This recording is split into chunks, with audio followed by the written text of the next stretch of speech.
The California Golden Seals. If you think NHL franchises have been ran questionably in this day and age, you should see this one. They are one of the most crazy franchises in NHL history, if not the craziest.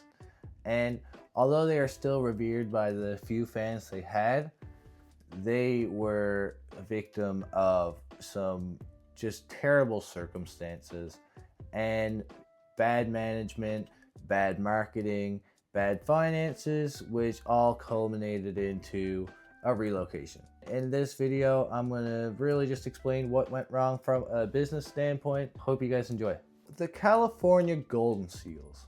They started off as the San Francisco Seals of the WHL, Western Hockey League. Not the WHL we have today.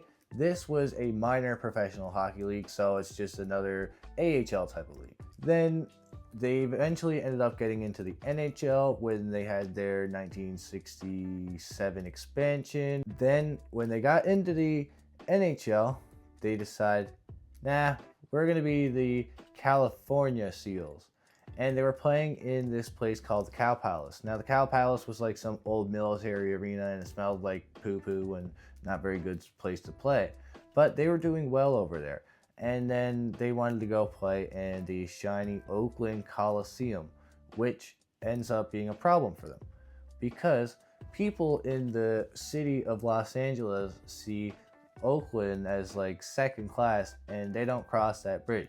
Fun fact, in 1991, nearly 30 years after the inaugural season of the Golden Seals, the San Jose Sharks play in this exact same Cow Palace, and the San Jose Sharks still exist. Food for thought. When you're in marketing, you have a basic framework called the 4 Ps, and those are product, place, price, and promotion. So California Golden Seals, as they are an inaugural team, the product on the ice is going to be bad. That is common knowledge at this point, even in like the 70s. And then your place, well, you have your place in somewhere very inconvenient, and even though it's a nicer stadium, nobody wants to go across your bridge, so then you have bad attendance right from the start. Your promotion, you've just rebranded, so now you got to spend a lot more money on promotion, and they have some pretty questionable promotions, which we're going to get into later. And finally, the price wasn't actually that bad. Cheaper than most NHL games, but you were in a pretty bad market. The reason the California Golden Seals existed in the first place isn't because of this pre-existing WHL minor league team. It is actually because of CBS. CBS would not broadcast NHL games unless they had 2 NHL teams in California. So then we got LA and the California Golden Seals. Unfortunately, this is just one of the bad circumstances that the California Golden Seals were just put into right from the start. And they wanted to relocate right away, and the NHL kept denying it. And the NHL is partly why the Golden Seals had been dealt a little bit of a bad hand too. You know how I said that they were the San Francisco Seals at first? Well, here's a main problem in this. They started off as the San Francisco Seals, and then when they got to the NHL, they changed to the California Golden Seals. And then, since they weren't really doing well as the California Golden Seals, they changed to the Oakland Seals to make it more like Oakland. And then when they got the new ownership or something like that, they got Charles Finley, who changed it to the Bay Area Seals. That lasted a whole 2 games. Then after that, they changed to the California Golden Seals. So you have 5 rebrands. You know how expensive a rebrand is? Very expensive. They're going to have to change all the jerseys, change all the logos on the ice, change everything, change all their marketing, promotion, material. Not only that, since you have so many rebrands, in the 70s, it's not going to be well known. People are just going to like forget about your team. And this is one of their main issues. Branding. And in that whole spiel, I mentioned some ownership changes. The team started off from this guy named Van Gerbig, and that's the guy who started the WHL team. he sold the team after he couldn't relocate it to this investment group. The investment group defaulted on like one of their first payments, and then it went back to this Van Gerbig guy. Then Van Gerbig goes and sells it back to the NHL. Van Gerbig does not sell it back to the NHL. I screwed that up. He sells it to Charles Finley. They get to these two candidates, Charles Finley, the owner of the Oakland A's, and this other group, which is led by a guy named Jerry Seltzer. Jerry Seltzer promoted roller derby, and roller derby was really big before my time because I didn't even know roller derby was big until I started doing research on this video. Anyways, this guy who had experience making sports big already had a group of investors from the AFL at the time, had a 125-page document, and Charles Finley had money. And funny enough, the investment group led by Jerry Seltzer actually had a higher offer than Charles Finley.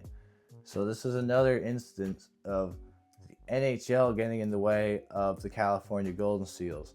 Because you have this other ownership group that's clearly better with their big backing, experience, and money, more money in fact.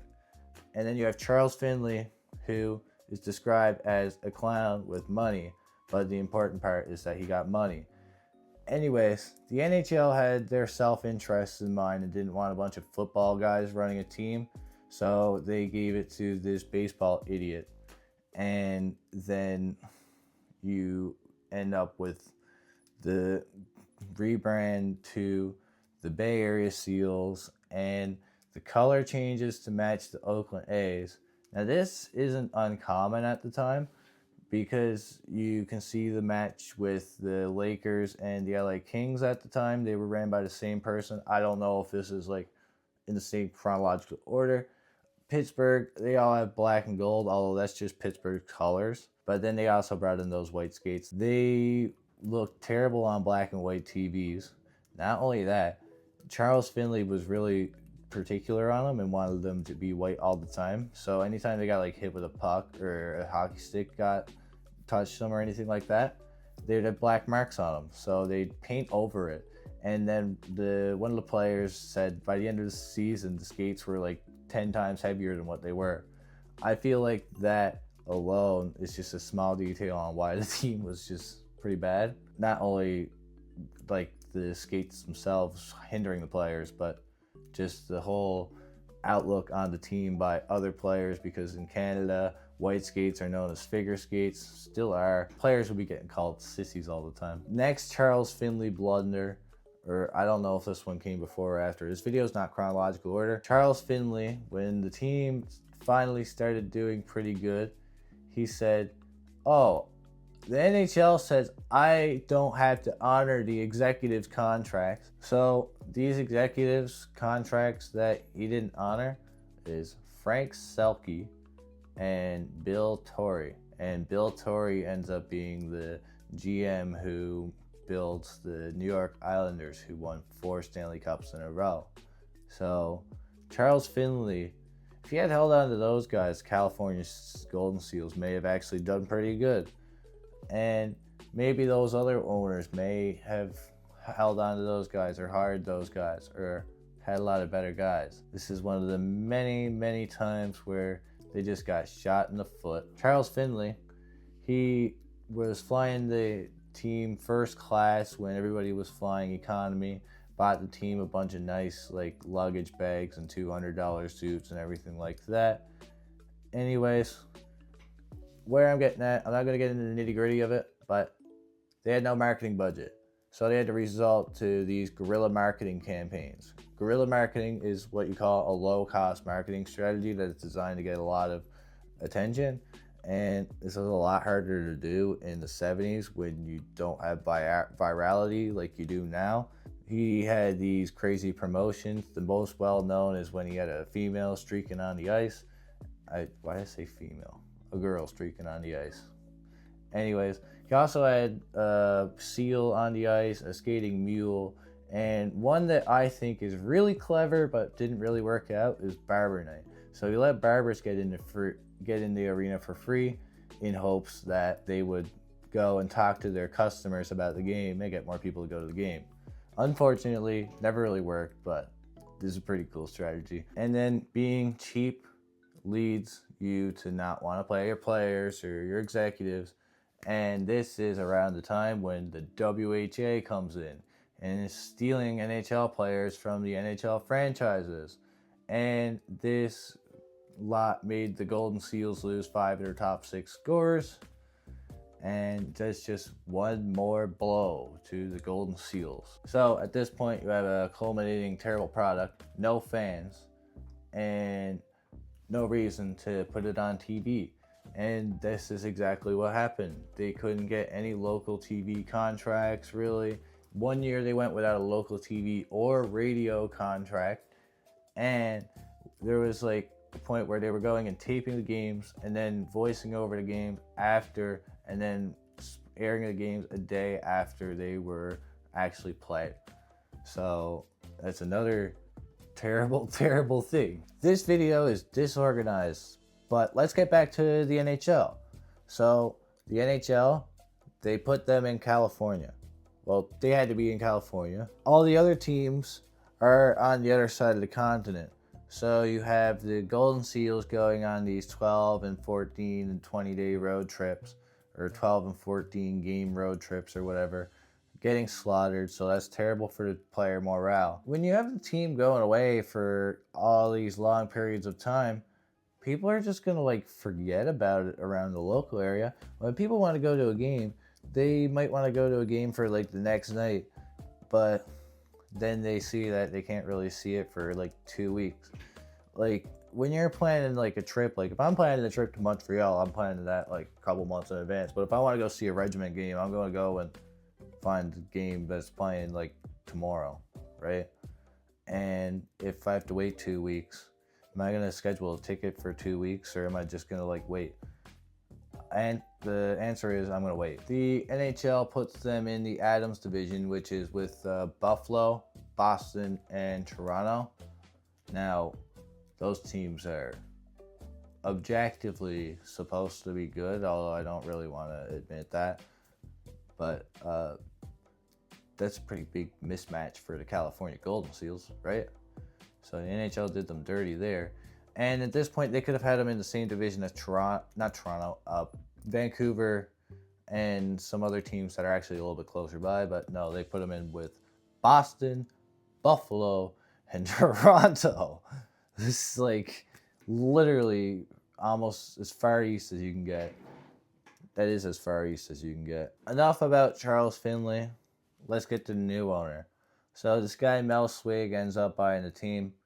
And really, long story short, the team is just already in shambles at this point. And he says that they're going to get the new arena, so that's why he got the team in the first place. Anyways, there was a mayor change. The main reason he was going to get the arena was because he had a connection with the mayor, but then the mayor didn't get reelected, so he didn't get the arena. And when you don't have an arena, what happens? You move. That's just like the Atlanta Thrashers, Arizona Coyotes didn't have an arena, even though the Arizona Coyotes had to play in Tempe. The bad arena, the one with the 10,000 people. You all know what it is. Apparently I don't. On top of this, that season they only had a $5,000 advertising budget, which they had spent on season ticket, or they had spent to promote season tickets to get more upfront money for the team. Didn't work out. And then the team moves to Cleveland, and that is the end of the California Golden Seals. Cleveland Barons ended up merging with the Minnesota North Stars, and if you want to hear about a video on that, I'll do some research on that. To sum up what went wrong with the California Golden Seals, well, it's easier to name what didn't go wrong. But to sum it up, it was marketing, branding, well, that's marketing, for finance, the NHL itself, bad ownership, bad staff. I didn't even mention the Guy Lafleur trade. To be honest, when it comes to this franchise, I don't know if Guy Lafleur would have turned it around. At that point, they had terrible staff in anyways, and Guy Lafleur might have just been some guy. Guy Lafleur, if you will. Anyways, hope you like this video. Hope you comment if you have anything to say, or if you have anything you'd like me to cover.